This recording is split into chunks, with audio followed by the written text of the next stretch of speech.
The one person that's not supposed to hurt you, that's supposed to be there for you through everything, he hurt me. She was abused for years, exploited for human trafficking. Now she's breaking her silence in a Fox 13 News exclusive. It lasted 116.3 million years until the BLM decided to drive on it. And nobody knows why. Controversy in Grand County tonight as photos show tire tracks over dinosaur fossils. What the Bureau of Land Management has to say about it. A new retailer moving into Salt Lake City's Granary district, what this business could do to help revitalize this neighborhood. The brutal month of January got worse for the Jazz. Joe Ingles out for the rest of the season. We'll hear from his teammates on where they go now. Tracking a cold front moving through Utah, what you can expect for your Tuesday morning commute and what your air quality looks like the next few days. Live from Utah's news leader, Fox 13 News at 9 starts right now. Good evening, everyone. I'm Bob Evans. And I'm Kelly Chapman. After years of silence, tonight, a survivor of human trafficking is sharing her story. The man convicted of exploiting her and another girl for years will soon have his parole hearing. Fox 13 News reporter Emily Tenser has the story you'll only see here. Elizabeth Moore says she battles depression, PTSD, and trust issues after years of being exploited by the man who was supposed to love and protect her. I'm his child. The one that he told everyone he was happy to have. It's been almost 10 years since Elizabeth Moore says her father first started selling her for sex, and the hurt and damage is still fresh. But why did he do what he did? She says she was first trafficked when she was 18. She then befriended a 16-year-old girl through a program at the Ogden Weber Technical College and says Joseph Moore started trafficking her too. He let the dude do anything he wanted to us because he was getting paid for it. She says he would threaten them to stay silent. That if I said anything, he was going to make sure that I would either go to prison or I would never see my daughter again. The trafficking lasted for years before he moved to Wyoming. That's where he was arrested in February 2018 on charges of human trafficking and exploitation of prostitution involving a child. Elizabeth says she hasn't been ready to speak about what happened until now, with his parole hearing just a few months away. He did this to his child. He could do it again. He did it to a kid that he didn't even know. She hopes to share her story with the board to keep him behind bars, but right now her main focus is leaning on therapy and moving on. I'm going to do everything in my power to be able to just let it go. The National Human Trafficking Resource Center has a hotline for victims and survivors that's available 24/7. You can call that at 1-888-373-7888 or text 233-733. Reporting in Ogden, Emily Tenser, Fox 13 News, Utah. Utah ranks in the top 10 of U.S. states for human trafficking cases, and one group is trying to help. Victim advocates are giving women who survive these horrors a path to healing and are creating a safe haven to do so. Fox 13 News profiled the Aspen House last October. That group is looking to provide shelter, care, and healing for human trafficking victims, all under one roof. The Aspen House Network has a 75% success rate in helping women who enter the 2-year program. The goal is to open the Aspen House by 2023. New at 9, a local family is now looking for a new house tonight after flames tore through their Clinton home. Units from the Clinton, North Davis, and Roy fire districts, along with Hill Air Force Base fire departments, were called to 1800 West, 1520 North, just after 4 o'clock this afternoon. The Red Cross is now working with the family. The fire, which began in the garage, caused nearly $500,000 in damage. The cause is still under investigation. Tonight, conservationists are devastated after they say one of Utah's oldest treasures has been damaged, some parts beyond repair. They claim the Bureau of Land Management harmed fossils at the Mill Canyon Dinosaur track site near Moab. Fox 13 News reporter John Franke shows us the damage and how the BLM is responding. Millions of years ago, dinosaurs roamed the Utah terrain, and any trace of their presence is a treasure. That's why some people are livid and demanding answers after making a discovery this weekend. I went down with a couple of paleontologists yesterday, and we looked at the site, and it's bad. Jeremy Roberts captured this photo of the Mill Canyon dinosaur track site Sunday. One of the most important track sites for dinosaur footprints on Earth happens to be down in Moab. The area offers a boardwalk for visitors to get a view of mementos left behind by Utah's first residents. 116.3 million. Jeremy went to the site after his 14-year-old son, a dinosaur enthusiast who convinced state leaders to create the Utah Raptors State Park, found this document online. It's authored by the Bureau of Land Management and outlines plans to rebuild the trail structure. I just saw this document and I'm like, oh no. Kenyon and Jeremy's fears were realized when they arrived. I'm like, how could they do this? Think sandstone. Like, you wouldn't want to walk on it with shoes on. It's that fragile, and they literally drove over the top of it. Jeremy says these photos show the damage. One dino track covered by a discarded piece of boardwalk, tire tracks near another print, and this, a Hadrosaurus track that Jeremy says is shattered. It lasted 116.3 million years until the BLM decided to drive on it. In its environmental assessment, the BLM wrote the repairs were needed because the boardwalk built in 2015 cannot withstand the elements and parade of visitors. It added a BLM representative would conduct inspections during construction to make sure no tracks would be impacted. Jeremy and Kenyon believe their photos prove otherwise. When they went to rip it out, the Bureau of Land Management didn't know where the track sites were. They didn't understand the location and the site. The only place on Earth where we have running tracks of a dromaeosaurid type dinosaur. Raptors. It's just absolutely devastating what they've done. Late tonight, the BLM sent us a statement. It says in part, quote, heavy equipment is on location, but it is absolutely not used in the protected area.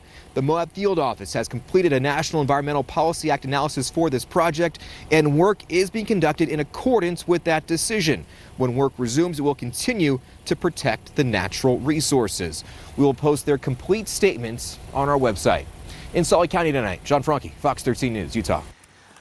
It has been one bad thing after another for the Utah Jazz this month. And now Joe Ingles is out for the rest of the season after tearing his left ACL.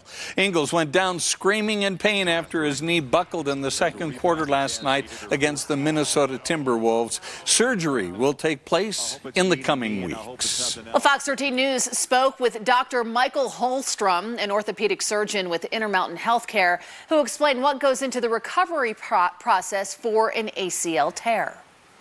The ACL keeps the tibia, which is the lower bone, from sliding forward in front of the femur, which is the upper bone. And you can't just sew them back together. You have to rebuild them. Dr. Holstrom says it usually takes at least 6 months for the muscles and ligaments to recover and get back to full strength. The Fox 13 sports team will have reaction from Joe's teammates about this devastating injury coming up a little bit later in this newscast. Free Fare February starts tomorrow.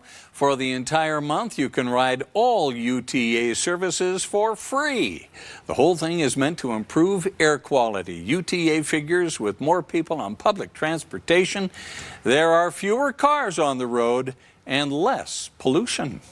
That's always a good thing, especially this time of year when we see that haze build. You know, it doesn't take much to clear it out, and it certainly doesn't take much to build it back up again, Allison. That's right. We've got good air quality right now here along the Wasatch Front, so much better than it was earlier this evening, even at 4 o'clock. Right now, good air quality for Logan, down through Ogden, up through Perry, Tremont, down into Layton and across the Salt Lake Valley, plus for the Tooele Valley and Stansbury Park, up along the Wasatch, back Park City down to Heber and Utah County. We're all looking at good air quality right now. Temperature-wise, cool temps, 32 here in Salt Lake, 28 for Ogden, 34 currently in Provo, where our wind right now is out of the northwest at 24 miles per hour. So noticeably breezy there. We do have clouds mostly south of I-70, and we will see the chance for some on and off very light snow here across the state over the next few days. Just a little bit of instability out there, enough that we could see some dustings here or there. Now, our temperatures right now up in the Cache Valley, 19 for Logan, 37 for Cedar City, 46 for St. George, a bit breezy in Milford, close to 30 miles per hour. Dry roads tomorrow for your morning commute on Tuesday morning and for tomorrow evening. Dry roads will have temperatures in the teens first thing tomorrow. So bundle up as you head out the door. I'll have your air quality forecast coming up. It's one of Salt Lake City's oldest neighborhoods, but it's been neglected and overlooked for a lot of years. It'll feature the only hotel within Salt Lake City's Granary district. We'll take you inside the Evo Granary campus. The stress level is really high and they're exhausted. Teachers are stretched thin and there aren't enough substitutes to cover when they're out. Coming up, the governor's new plan to fill the gap. The Utah State Legislature wants to offer you an incentive to ditch your lawn. And Post Malone talks about his home in the Beehive State in a new interview, how he says living in Utah has improved his mental health. Salt Lake City's skyline is sprinkled with cranes, all helping to build up more of the city's downtown. But one of the city's newest additions is bringing hope to one of its oldest neighborhoods and is finding its home in a 100-year-old building. Fox 13 News reporter Brian Schnee goes in depth on the efforts to revitalize the Granary district. So the last couple decades, it's been, I would say, sputtering. Up until this point. Salt Lake City's Granary district, an area surrounded by 600 South on its north end, West Temple to the east, and I-15 to its south and west, was at one point a bustling center for manufacturing and heavy industry, but it's had its struggles. People have known its potential for decades. Right now, there's a significant push to modernize and preserve the Granary at the same time. We are sitting where 5 warehouses over the past 100 years have been cobbled together. Recently, opening their doors on 4th West is Evo's Granary campus. Campus is comprised of different offerings that are meant to be the intersection of outdoor recreation, fashion, art, culture, music. An outdoor recreation retailer out of Seattle, Evo collaborated with local partners like Level 9 Sports to open up shop. This is Cardiac Ridge, right behind Mount Superior. Murals and art from local artists lined the walls of the converted warehouse. The campus is home to retail shops, the all-together skate park right when you walk in the front door, a 50-room hotel. Hang your skis, hang your boards, dry your skins. Roots Art Collective did this mural. As well as a bar and indoor climbing facility, all within the walls of a building that is standing the test of time. We wanted to do everything within our power to preserve, celebrate, and amplify the structure, and then clean it up and kind of bring it back to life. The Granary district has a ton of character, evident by this old railroad track that still runs through the center of 4th West. Those with the city and the Granary District Alliance say that having new businesses come in, like the Evo Granary campus, could really help revitalize this entire district and preserve its character for years to come. What Evo has done at the Granary campus is really created a community gathering place. The Granary campus was an adaptive reuse project where the 100-year-old building was repurposed for new use and modern functions. It's something those in the district hope will continue bringing more businesses in while keeping existing ones thriving. There's an excitement, there's a buzz. It's kind of it's got this gritty, cool vibe that people want to be a part of. So there's a lot of energy in the Granary that previously may have been, false starts, but we're going to see it through this time. In Salt Lake City, Brian Schnee, Fox 13 News, Utah. The Evo campus building itself is on the National Registry of Historic Places. The bouldering project plans to open on the Granary campus in the spring. Evo's 50-room hotel opens tomorrow, February 1st. To learn more about the campus, go to fox13now.com. He moved to Utah years ago. Now rapper Post Malone is opening up about what that move has done for him. He's a Utah man now, Bob. In a recent interview with Billboard magazine about his upcoming album, 12 Karat Toothache, Malone talked about why he left California and how his life has changed since moving to the Beehive State. He says moving was a life-changing moment and how he couldn't have chosen a better place to land. He called Utah his oasis. Definitely moving to Utah has made things a lot better. For my mental health, it's been very, very good, and it's something that I had to do because LA was just kicking my ass. So it is tough, but it's worth it in the end, you know? Oh, that's great. Glad he's here. Post Malone's new album, it is scheduled to come out later this year, so look for it. The rapper also says he's going to plan another tour in 2023.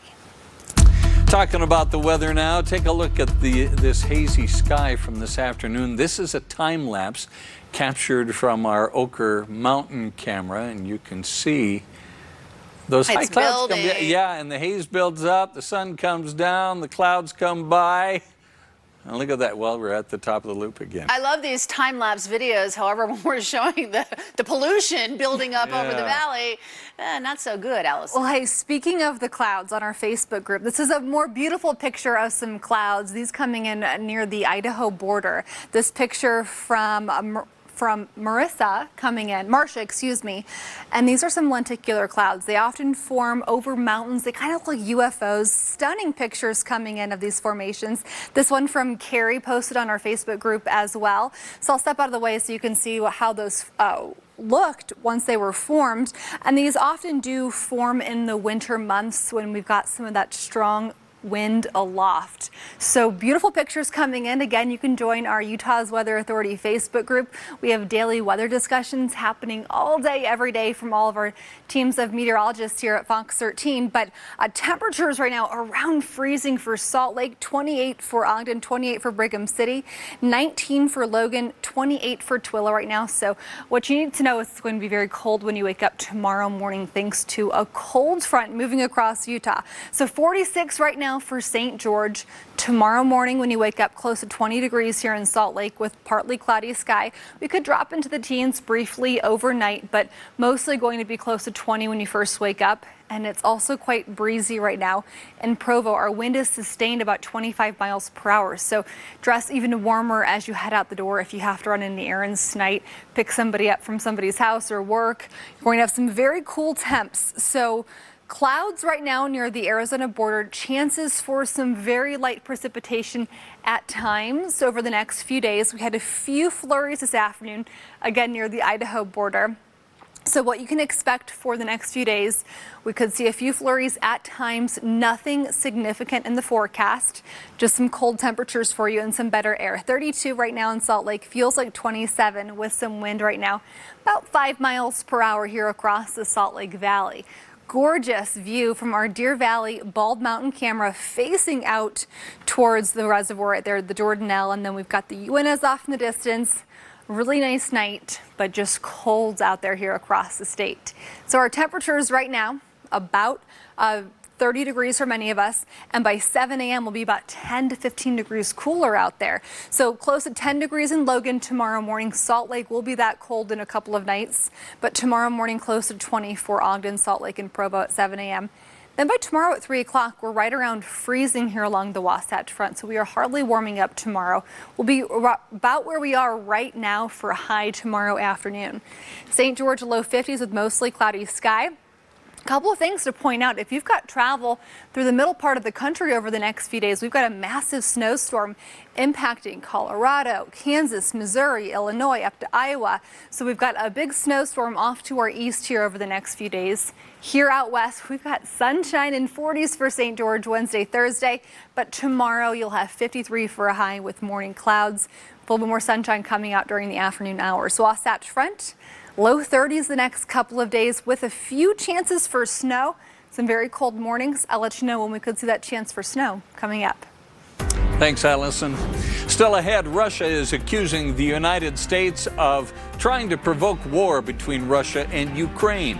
President Biden's solution to resolving this conflict when we come back. And for the second time in less than a month, historically black colleges and universities were the targets of bomb threats. We have the latest on the investigation. Today, President Biden reiterated his position that diplomacy is the best way to resolve tensions as Russia is ramping up aggression toward Ukraine. However, the president also said if diplomacy doesn't work, the U.S. will stand with Ukraine no matter what Russia does. The president's words came after a tense meeting at the United Nations Security Council over the issue. We've laid out the full nature of Russia's threat to Ukraine's sovereignty and the territorial integrity of Ukraine, as well as the core tenets of a rule-based international order. Today's Security Council meeting ended in a stalemate between the U.S. and Russia. The U.S. ambassador to the UN said the U.S. called the meeting to give Russia a chance to explain its actions. Russia insists it has no plans to invade Ukraine, despite a massive buildup of Russian troops, weapons, and supplies along the Russia-Ukraine border. At least 6 historically black colleges and universities had new bomb threats on campus today. Police did not find any bombs at any of the schools. This is part of an ongoing trend. Multiple historically black schools received bomb threats earlier this month, as did the Black Cultural Center at the University of Utah. Testimony from Mike Pence's former chief of staff is the most significant sign to date that Pence's team is cooperating with the January 6th Capitol riot investigation. Mark Short was with the former vice president at the Capitol on January 6th. His testimony comes after months of discussions between his attorney and lawyers on the House committee. The panel is still unsure whether former Vice President Pence himself will testify. Still ahead in our next half hour, state employees are now eligible to work as substitute school teachers. We'll explain what's in the governor's order and how it could help ease the staffing shortages. Plus, get them out the door and get them back up in the sky. That's the whole goal. A red-tailed hawk flies into the grill of a truck and survives. The amazing story of rehabilitation just ahead. Coming up in sports, we have Jazz reaction on the Joe Ingles injury, plus Weber State battling in the Big Sky.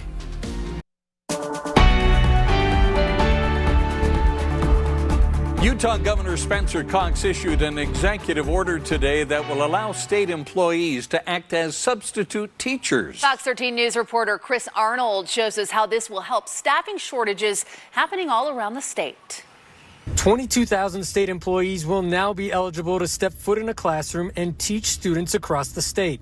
The governor's executive order not being well received by everyone. I just don't think it's right to bring anybody off the streets to teach my child, or any child for that matter. This concerned parent of a Granite School District high schooler didn't want to be identified, but she feels a little uneasy about the governor's decision. I want my child to be taught in a field that somebody's gone to school for. This all comes as some school districts have struggled with teacher absences and being unable to fill the void with substitute teachers this month amid a spike in COVID-19 cases due to the Omicron variant. We were at over 2,000 requests for the first 2 weeks for subs. Our fail to fill rate, that means when we don't have enough substitutes to fill the job, was up around 50%. That has left district level employees having to fill the gap, as well as other teachers picking up the slack. They've had to double up their classes. They've had to use their prep periods, things like that. And they're taxed. The stress level is really high, and they're exhausted. Hoping for some relief, the governor's order will allow for state workers to take up to 30 hours of leave to fill in as either a substitute teacher or wherever they are needed in both public and private schools. The decision receiving positive reviews by Senate members on both sides of the aisle as a solution for right now. Generally speaking, it's a good idea. I think it probably has to be managed by those managers and those employees in different in their different assignments. We need to make sure our schools are staffed correctly, and that's an issue that we discussed in the previous bill we passed. I think we need to be, just get a better long-term solution. The order also means that state employees will have to go through the school hiring process, which would include passing a background check. We got to get back to normal. If that means bringing people in that have been screened, I'm more comfortable with that. So as it stands right now, the governor's executive order will run through June of this year, meaning the end of the school year. In West Valley City, Chris Arnold, Fox 13 News, Utah. A 58-year-old woman died in Summit County today after being shot while on an elk hunting trip in Echo Canyon. The Summit County Sheriff's Office tells Fox 13 News a rifle discharged and hit the woman in the pelvis area. It happened about a mile up the mountain from I-80. Investigators are calling it an accident. Scary moments today for a pilot in training in Utah County. A Utah Valley University student was practicing touch and goes with an instructor at the Provo airport. Provo Fire tells us they landed successfully, but then the nose gear collapsed before taking off again. Luckily, no one was hurt. It's not clear whether the collapse happened due to a mechanical problem or whether the gear was not locked in place. The National Transportation Safety Board is investigating. A run-in with wildlife on Utah roads doesn't usually have a happy ending. This certainly doesn't look good, but this red-tailed hawk that got stuck in one driver's grill is now on the road to recovery. Wow. Fox 13 News reporter Eliana Sheriff spoke with those taking care of that hawk for a story that is positively Utah. Get him out the door and get him back up in the sky. That's the whole goal. Delynn Marthaler is helping this new rescue get a meal in. They have a pretty varied diet, so that's why red tails are so common. They're just very adept to living in different environments. Today, he's having some mice for lunch. It goes into his crop, which is a holding area right here at the base of his throat. And so he's going to hold that food there, and then he'll slowly process that. And soon, they'll be helping him fly again. Everything about these guys is designed for flight. So they have hollow bones, and their feathers actually weigh more than their bones weigh. He's going to need help for a while after his car accident. Just 3 days ago, this red-tailed hawk was caught in the grill of a Toyota. Experts say it's a miracle that he's not more badly damaged, and they're optimistic he'll be flying again soon. Last Friday evening, the bird was hit by a truck and caught in the grill. A Division of Wildlife Resources team member rescued him from that grill and brought him down to Ogden for some care. Delynn has been working with birds for 20 years. She says the fact that he survived without broken bones is remarkable. Yeah, typically when animals goes through a grill and actually gets entangled, there's all kinds of head trauma, broken bones, lacerations, and this bird didn't have anything other than some head trauma. It's incredible. We just don't see that. The next step will be to get him out to a larger enclosure and make sure he can catch prey and survive again outside the rehab. This hawk is just one of many birds that come through the nonprofit. So we are the only center covering all of northern Utah, so we take in about 4,000 animals a year. And they see about 2 to 3 birds a year that get stuck in grills, but they usually endure a lot more damage. Everything we do is based off donations from the general public. There is no state and federal money to cover the expenses of this type of thing. In Ogden, Eliana Sheriff, Fox 13 News, Utah. Well, just for food alone, the Wildlife Rehab Center has to budget about $70,000 a year. If you'd like to donate or if you're interested in volunteering, go to fox13now.com. It's likely Utah is testing the sewage from your area for COVID. Coming up, we'll look at some places and times where it makes the pandemic look different. And I'm tracking a front moving through Utah tonight. What you can expect for your morning drive tomorrow, where we could see some chances for snow over the next few days. Coming up. 1,700 people got a COVID vaccine over the past 3 days in Utah. At this time, 64.7% of Utahns ages 5 and older are fully vaccinated. 30.1% of people eligible for a booster have received one.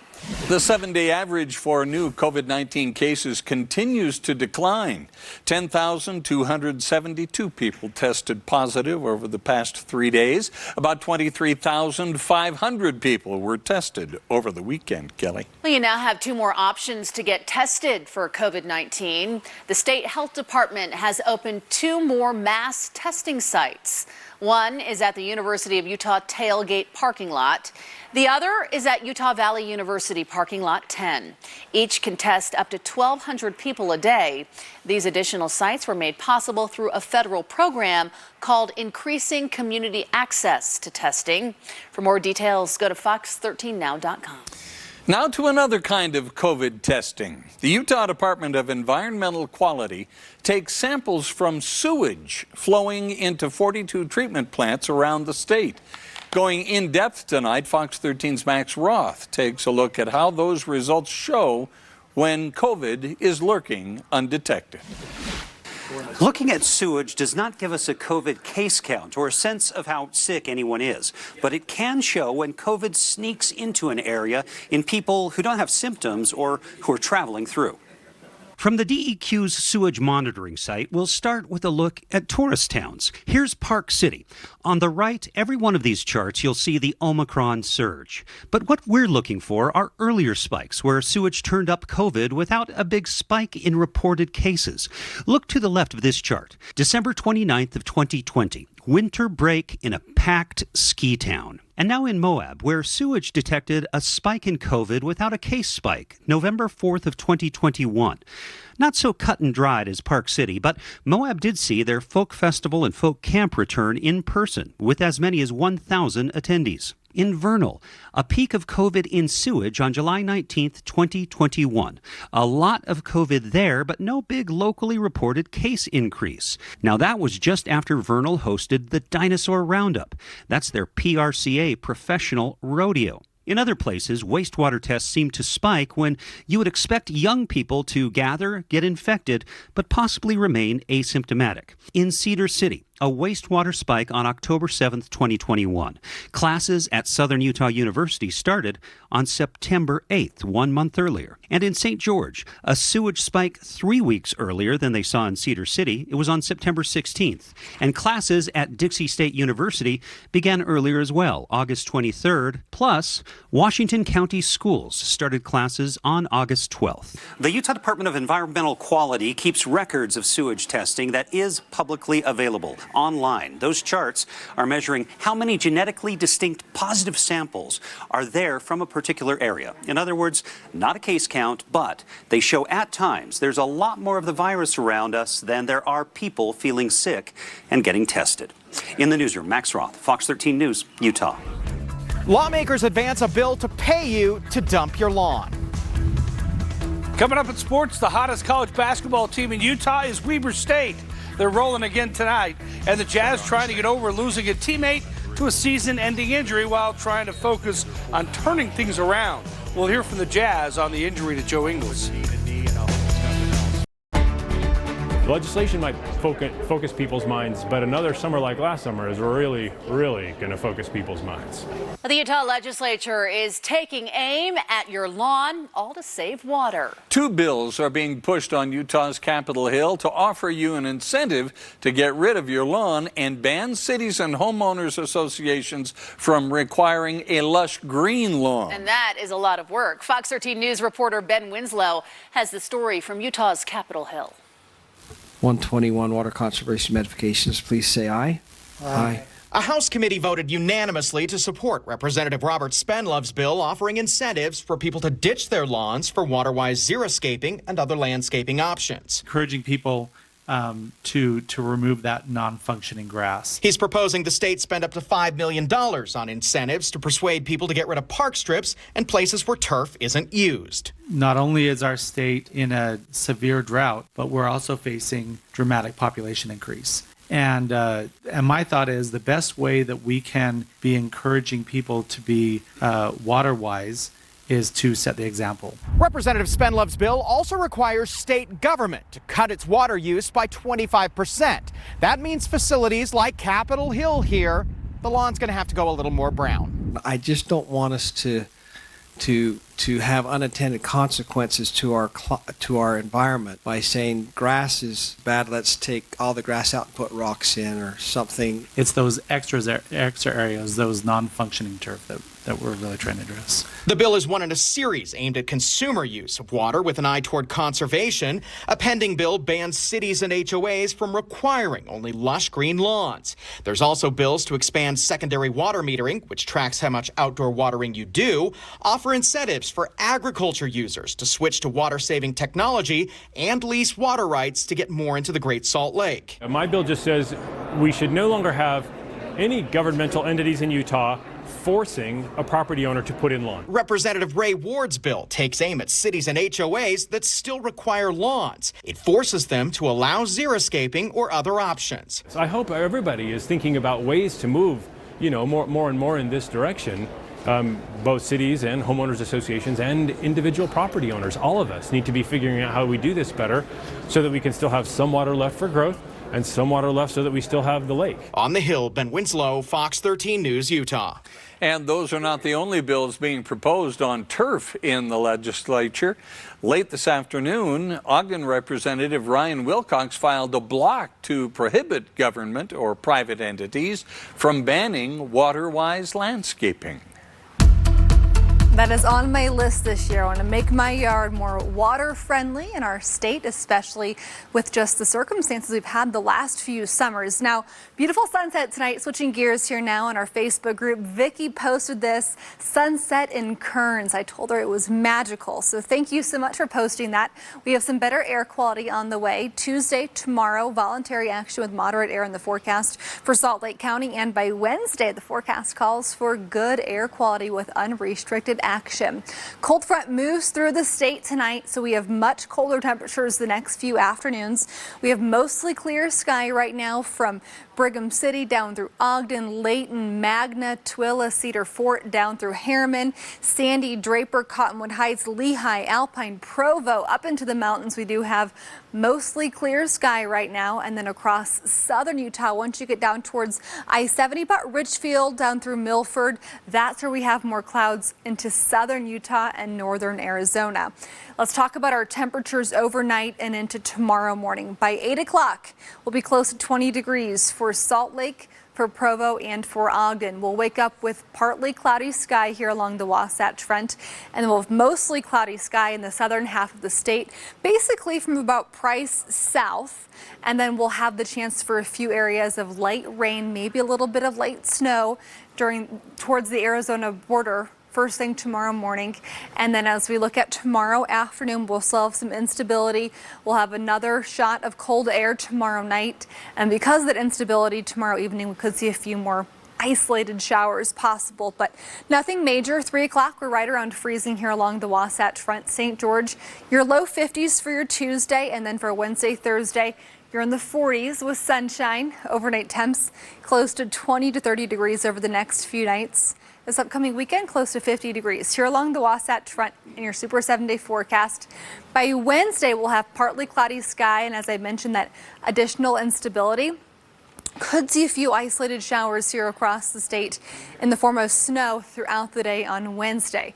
Could end up with some accumulating snow up in the mountains, but overall, we're looking at mostly just a dusting here in the valleys. By Thursday, mostly sunny here in Salt Lake City. We'll have those temperatures in the low 30s. And as we look at our chance of precipitation over the next several days, Tuesday night into Wednesday is going to be our best chance for showers. But as you look at this graph, you'll notice it's just widely scattered to isolated, so not a great chance. By Friday, 36 degrees for a high here in Salt Lake. With these weak systems over the next couple of days, we'll mostly have areas of light snow and just below average temperatures. 40 is the typical high this time of year. So we're below average through the rest of the week. And as we look at the extended forecast for days 6 to 10 and also for days 8 to 14, looks like Utah is going to trend drier than usual through at least the first half of February. It's been a brutal month for the Utah Jazz with just 4 wins and 12 losses in January. They've had to deal with COVID and injuries, but it got worse last night. Joe Ingles out for the rest of the season with a torn ACL in his left knee. He'll have surgery in the next several weeks. Didn't look good for Ingles when his knee buckled and he went down screaming in pain last night in Minnesota. Ingles been a key player for the Jazz the last 8 seasons. He's beloved by his teammates, which is why the players were only concerned about Joe after the game. Joe, that took a lot out of guys. Seeing him, tears in his eyes, just you know how much this means to him and his game means to him and what we mean to him, so it's like, it's tough, but this will build even more character for us, this adversity that we're going through, and you just pray for Joe, and he's a strong dude. He's the reason why he played so many games in a row, and he's gonna be back stronger. Joe's future with the Jazz now is in question. The 34-year-old is in the final year of his contract with the Jazz, so he'll be a free agent this summer. But he's played a big role as the team's backup point guard this season, and last year was the runner-up to teammate Jordan Clarkson as the NBA's 6th Man of the Year, so he will be missed. What Joe brings to our team, the intangibles, his playmaking, his ability to find guys, his ability to space the floor, his high IQ. It's tough to replace a guy like that. As a unit, you're going to have to rely on multiple people. It might not be the same guy every night. You might be Eli, it might be JB, it might be Trent. As a collective unit, we're just going to have to try to find ways to integrate guys into a role that fits them better, that they can be the best they can be, and ultimately help our team. I told the guys after the game, I said, we can all feel sorry for ourselves, and there's plenty of excuses to point to, but it's something that we can use it as something that makes us better. You got to use it to give other guys opportunities, but use it to learn a lesson or two that can help you later in the season. Weber State played Eastern Washington. How about this dunk right here? Oh, yeah, Dante Bassett, the poster jam. He had 13 points for the Wildcats tonight. Then after the steal, Colby McEwen on the break goes right to the rim. He led the Wildcats with 24 points. Weber had an 11-point lead at the half. Seiko Sososo Jawara continues to play well. Knocks down the three. He had 20 points. And J.J. Overton also had 20. Weber State won at 90-84. They've won 7 in a row. So Weber State's rolling, and the Jazz will try to snap a 5-game losing streak tomorrow night at home against the Denver Nuggets. They need some of Weber's good luck. Yeah. Mojo send it to Salt Lake City. Yeah. Thanks, Jeff. We'll be right back. Finally, you've seen the posts all over Facebook, people boasting of their ability to play the word game Wardle. Allison Krogan. Oh my goodness. I'm still nervous about today's. I haven't gotten it, and I only have one try left. Oh dear. Gosh. Well, should I tell you what it is? Email the answer to A. Krogan. Well, you know what, though? It has very quickly become a cultural phenomenon, as you can tell from these comments from my cohorts. And with quick fame comes big money. The New York Times has acquired the explosive popular word game for a price it describes in the low 7 figures. Wow. For such a simple game, it was brilliant. Yeah. Came out just 4 months ago, and Josh Wardle, the Brooklyn software engineer, is loving his trip to the bank. I guess the word of the day is millionaire is more than 5 words, right? Quickcast is next.